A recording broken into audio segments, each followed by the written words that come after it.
the Rangers Journal Night.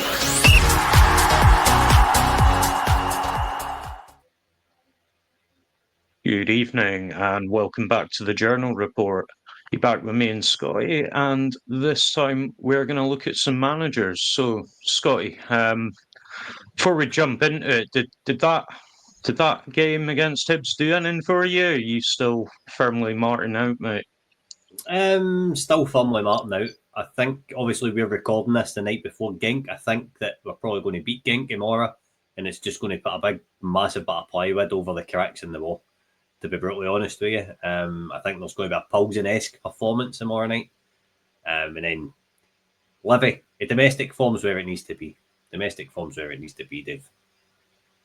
Absolutely, mate. I'm literally the same as you. Like, it's great winning these European games, and obviously we've had some tremendous nights over the last few years, but you need to take care of the bread and butter first, and we just haven't done that for too long. So, yeah, I'm very much with you. So, I guess without further ado, then let's jump into the list that Gordy's picked out for us. So, to start with, we've got Henrik Rydstrom from Malmo.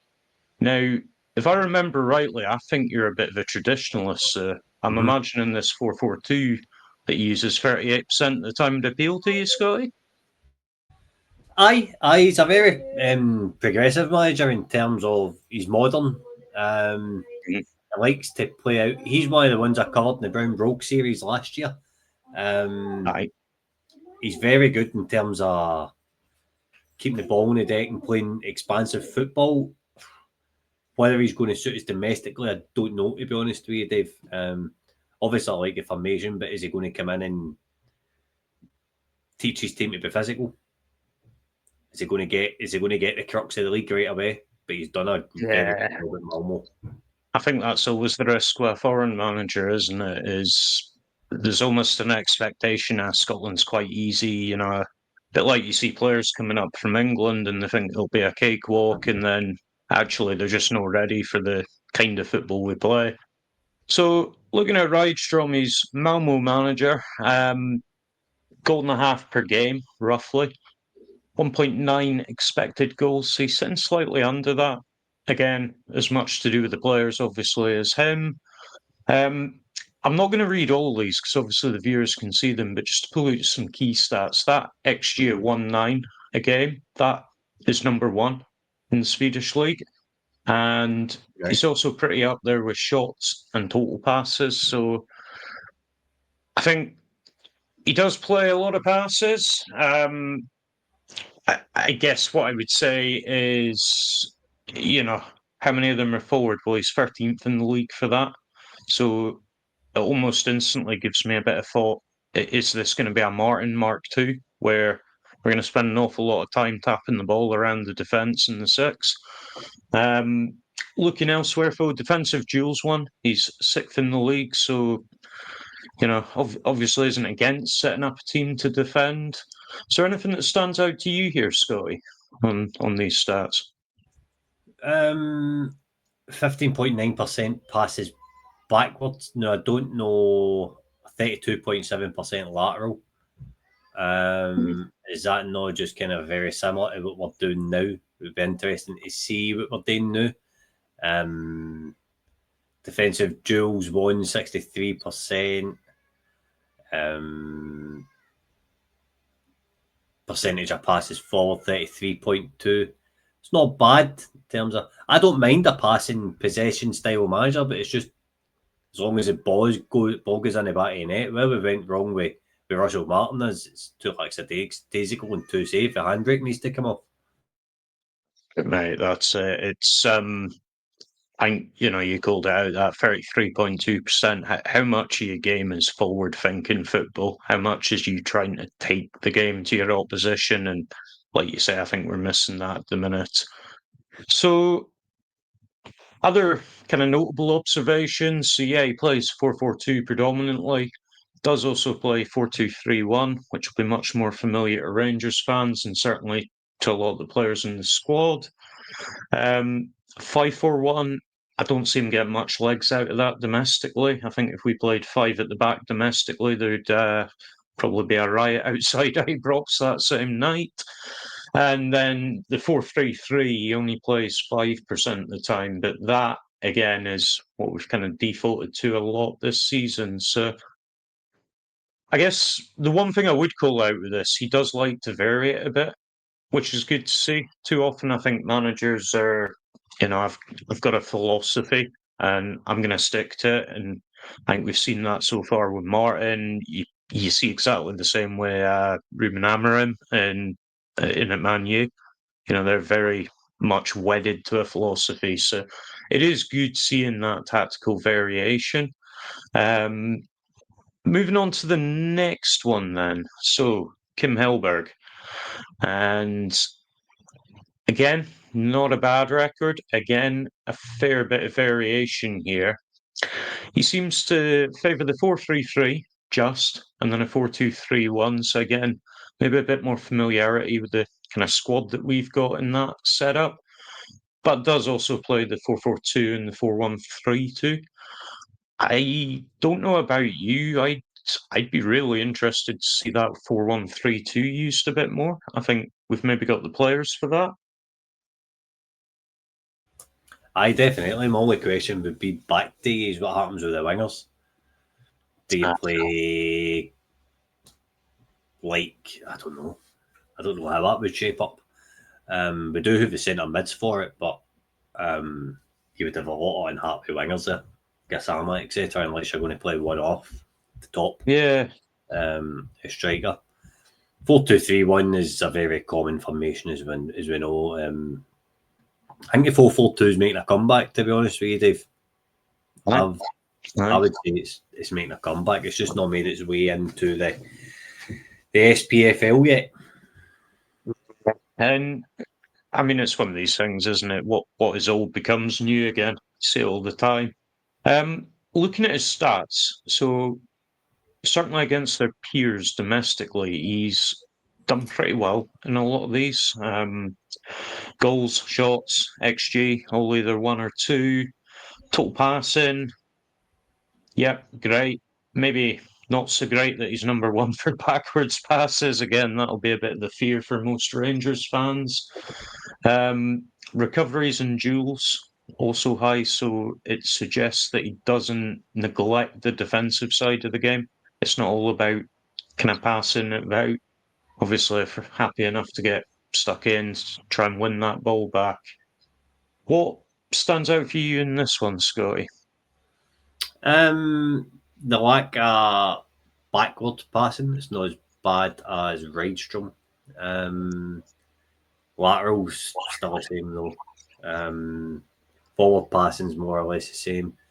XG's the same. Shots roughly the same. Decent enough prospect, but is a prospect really what we need just now? Yeah, that's the $1 million question, isn't it? You don't want a total dinosaur, but equally, we've been bitten with trying the progressive coach thing already. So you need to look at those recoveries as well. 89.83%. That tells me he plays a really high line as well. I think so. Okay. Next up, we have Mark van Bommel. I'm sure most folk will know that name. Royal Antwerp. They're currently 6th in the league. Looking at his stats, maybe not quite as kind of impressive as the previous two, but I think what you do need to factor in here is this is against managers in the same league. So although some of these stats might be a bit lower, that's in the Belgian league, not in the Swedish league. I'd say obviously his best attributes, again, passing's pretty up there. Again, I think maybe a bit of a concern how high he is on the backwards passes and lateral. So that suggests that, again, there's that very much kind of we want to keep the ball at all costs, even if that does mean knocking it about the back. I guess one of the things that does stand out to me is interceptions and recoveries are really, really poor. Certainly compared to their peers in that league. And it just makes you wonder, are they not pressing? Are we going to go back to a Phil Clement kind of situation here? What do you reckon?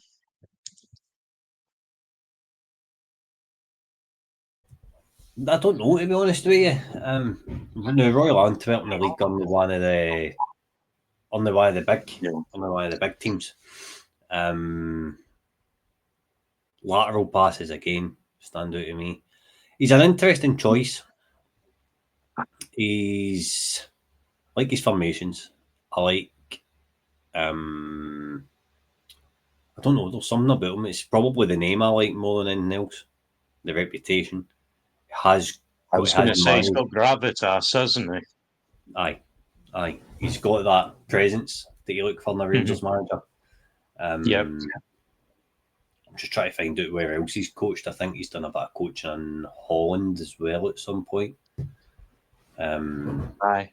Was he not supposedly the one that Rangers were tapping up to replace Martin anyway? He's been Wolfsburg manager, PSV. So he's got a presence there. Got experience. He's managed in really good leagues. An interesting one. It's one that I have got an interview lined up to find out a wee bit more about. I'm kind of sitting on the fence with him a wee bit, Dave, because the stats, I don't want to delve in too much into it because it's Royal Antwerp and it's a Belgian league and they're a mid-table team. It's like managing Kilmarnock in it, SPFL, you know what I mean? I think as well, he's probably closer to what we've been used to formation-wise, I would suggest, with 63% of either 4-2-3-1 or 4-3-3. I think he's a wild card for me, which sounds strange with the name, but I'm not entirely convinced we get him. And certainly, there is a debate about these stats. As you say, you can't take too much into them, but at the same time, if I don't know, it's a hard one.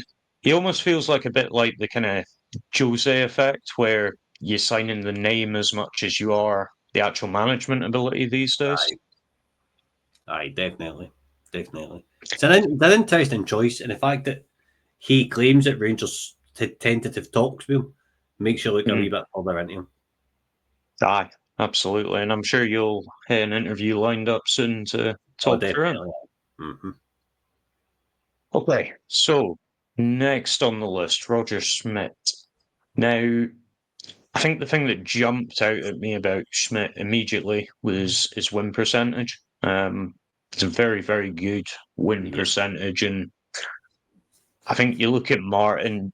We've gone for attributes. We've gone for someone that maybe fits this model that obviously the review suggested. Mm-hmm. I think what a lot of people making these decisions have forgotten is, this is Rangers, and there's an expectation that you win every game, and if you don't, it's a disaster. So first and foremost for me, someone that is used to, has a habit of winning, is a must. Mm-hmm. I think looking at his teams, there's definitely variation there. 4-2-3-1, again, as you say, very, very common. 4-4-2, making a bit of a comeback, and then 3-4-3 as well, thrown into the mix. So, again, quite happy to mix it up. Looking at these stats, he does come out top in quite a lot of metrics, and I think given that it's Portugal and there's a few decent teams at the top end there, that maybe gives it a bit of extra weight for me. Yeah. What do you make of Schmidt? He's the best of the list so far. He is, when we were linked with Philippe Clement and Oliver Glasner was linked with the job as an outsider at the time. He'd just been sacked with Frankfurt. That was a bit of a miss for Rangers in my eyes. You look at what he's been on and done with Crystal Palace. This guy falls into that category for me. He's managed Red Bull Salzburg, SC Paderborn, a couple of clubs that I can't pronounce in the German league. Leverkusen, he's managed in China, PSV, Benfica. I would say he's got roughly 500 or 700 games in management under his belt. he's That's just became a successfully. favourite of mine for the next Rangers manager. I have to Just admit, when I went experience, through these, stature, the lot of it alone, I think this guy would be quite a coup if we managed to get him. totally agree, mate. Totally agree. Okay. Next on the list, Bruno Lage. Again, decent win rate, worth pointing out. Mm-hmm. Think with this one, again, a mix of formations, obviously quite happy. And again, the stats are right up there. Recoveries, aerial duels, defensive duels. So there's your defensive aspect, but then you've got goals, shots, XG.